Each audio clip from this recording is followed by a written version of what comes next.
What's going on, YouTube? Welcome back to the channel. Today let's go ahead and talk about the cost of ownership of having a Mark 8 Golf R.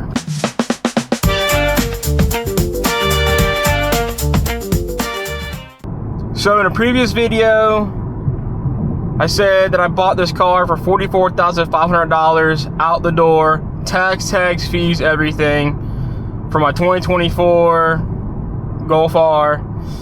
When I bought it, it had low mileage, about 4,000 to 5,000 miles.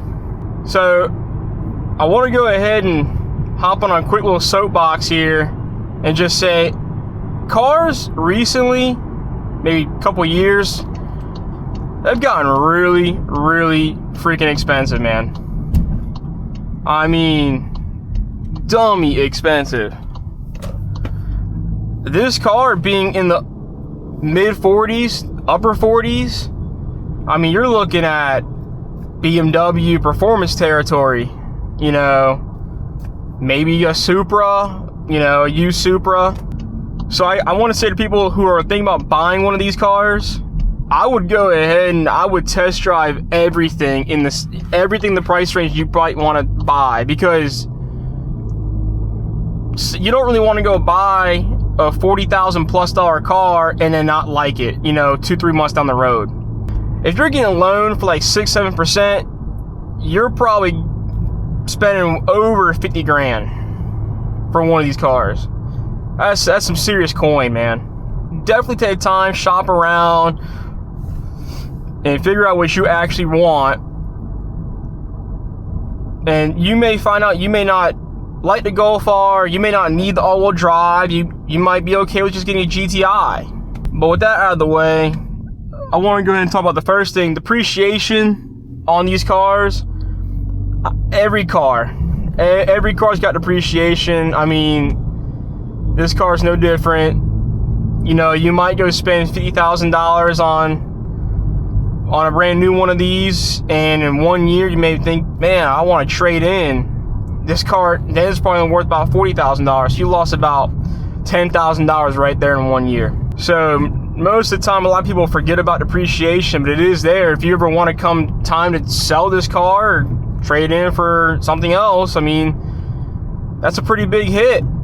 Now, I don't really want to harp on, you know, depreciation as much, because normally when you buy one of these cars, you're making a pretty educated decision for yourself that I'm not just buying one of these cars just to drive around and from A to B, go grocery shopping. And this car can do that, obviously, but you want to have some fun here and there, you know. So next thing is, I just want to talk about is maintenance on this car. Now, I only changed the oil so far in this car and changed tires. If you're buying a lower mileage one of these or a brand new one, I'm going to go ahead and save you the hassle right now. Think about buying brand new tires. The tires that come from the factory on this car, they were Summers for me, Hankook Ventus Summers. They are terrible. They wear so fast. I went to Sam's Club and bought them there, and they were $1,200, and that was a sale apparently. But man, I'm telling you what, you're gonna be spending some tires. You're gonna spend some money on some tires. Let me tell you what. On that, I've only changed the oil 2 times. Changing the oil in this car is super freaking easy. I mean, it's easy. It's a cakewalk. But I will say, this car, the maintenance in this car is a little bit higher. But I change my oil every 3,500 miles or 5,000 miles when I'm lazy. But I've had plenty of turbocharged cars, and man, I'll tell you what, change that oil. You are not hurting anything by changing the oil a little bit early, but you are hurting something if you change the oil a little bit too late. So if you're getting on it and you're driving it aggressive here and there, change that oil early. Plus, the DSG in this car has got its own servicing. You got to do spark plugs earlier. You got to do differential fluid changes earlier. I mean, and then all that stuff for this car is, I wouldn't say it's the cheapest, but the oil change kit will run you like $80 for this car.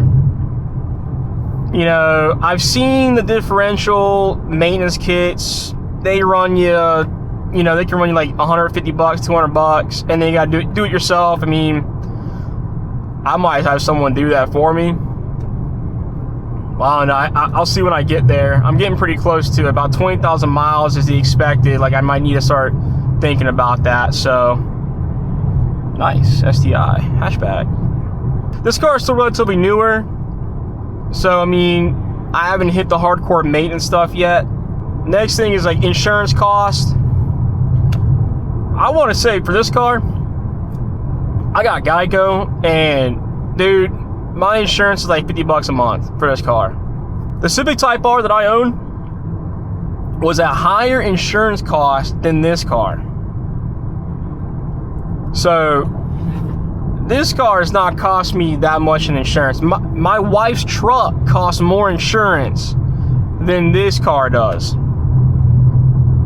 So I wouldn't worry too much about the insurance in this car. If you got bad driving records and speeding tickets, man, your insurance is going to be high no matter what you buy. You go buy a Prius, it's still going to be high. It don't matter. Let's go ahead and talk about the fuel cost for this car. The fuel mileage on the highway is not bad.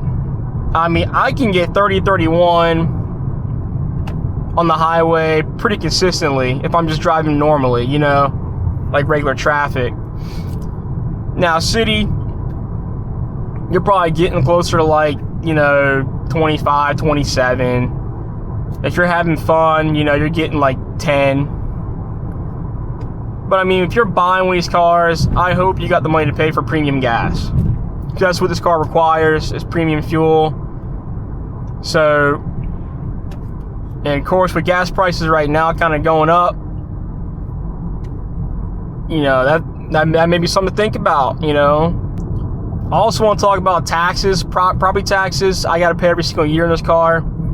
You know, I've only paid 1 year property taxes. It was $550, which, that's not terrible. So, I mean, overall, the cost of ownership of this car to me, most of the damage is going to be depreciation if I ever want to sell this car or trade it in, and the purchase price in this car. But as of right now, I mean, maintenance-wise and insurance and taxes and fuel really hasn't been that bad. I mean, like I said before, if you're buying one of these cars, you know, you probably have the money to buy the premium fuel, pay for the insurance. But yeah, guys, that concludes today's video. If you enjoyed the video, please leave a like, comment, subscribe. Leave a comment down below if you're thinking about buying a Golf R. Alright, guys. Remember, stay driven. Peace.